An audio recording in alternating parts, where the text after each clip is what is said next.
Good morning friends. एक patient का मैं ईसीजी आपको दिखा रहा हूँ।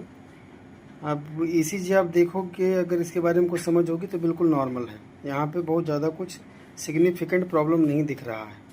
पेशेंट हमारे पास किस लिए आया, वो ईको की रिपोर्ट देखते हुए डिस्कस करते हैं। अब ये हमारे पास आए थे क्योंकि इनको कमर में बहुत ज़्यादा दर्द होता था उसके लिए, लेकिन उन्होंने अपनी हिस्ट्री दी कि हमको कभी कभी सवेरे बहुत ज़्यादा घबराहट होती है। बीपी चेक किया तो बीपी बढ़ के था 150/90 था बीपी।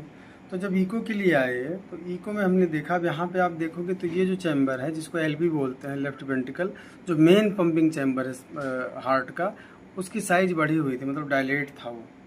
अब उसके आगे हमने जब चेक किया तो इस वाल्व में थोड़ा सा लीकेज दिखा। ये जो एक एओर्टिक वाल्व है जो पूरे शरीर को ब्लड सप्लाई करता है, उसमें भी लीकेज दिखा।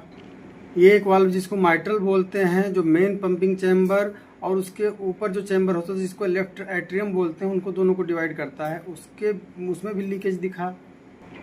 हार्ट का मूवमेंट भी थोड़ा कम ही दिख रहा है। तो जब हमने इसका पंपिंग मेजर किया हार्ट पेशेंट के हार्ट की कि पंपिंग कितनी है, वो आई 45%। यहाँ पे देखिए LV EF जो है 45%। इसका मतलब क्या, जब किसी को अटैक आता है तब उसकी पंपिंग कम होती है। तो इस पेशेंट को कहीं ना कहीं पे बीपी बढ़ने की वजह से कंटिन्यूअस, या हो सकता है हार्ट का इवेंट होके गया हो जिसकी वजह से पंपिंग रिड्यूस हो गई।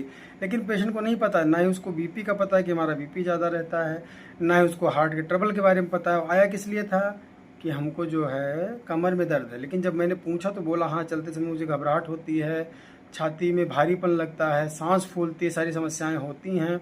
अब उसने अगर समय पे अपना उपचार या जांच करा ली होती तो उसको पता चल जाता कि उसको हार्ट का ट्रबल हो चुका है, जिसकी वजह से देखिए जो GLS दिख रहा है, जो बुलजाई है, मतलब यहाँ पे हार्ट की मांसपेशियों जो सप्लाई दिखाता है वो ये डार्क खाली इतना दिख रहा है कि अच्छे से हो रहा है, बाकी पूरा सेगमेंट गया हुआ है, मतलब बहुत ही ज़्यादा वहाँ पे सप्लाई में डिफेक्ट दिख रहा है। वैल्यू कितनी आई है, -14%, जो नॉर्मल 18 के ऊपर होती है। यहाँ पे हार्ट का अलग अलग व्यू दिख रहा है, सब में मूवमेंट डिमिनिश हुआ है, और साथ ही साथ में GLS की वैल्यूज़ की कम हो गई है। वाल में लगभग लीकेज चालू हो गया, पेशेंट को तकलीफ भी हो रही है। अब अगर इसने ध्यान नहीं दिया, अपना ठीक से उपचार नहीं कराया, अपनी केयर नहीं की, तो इसको कभी भी हार्ट का इमरजेंसी ट्रबल हो सकता है, जिसमें पेशेंट को सडन कार्डियक अरेस्ट या हार्ट फेलियर में पेशेंट जा सकता है।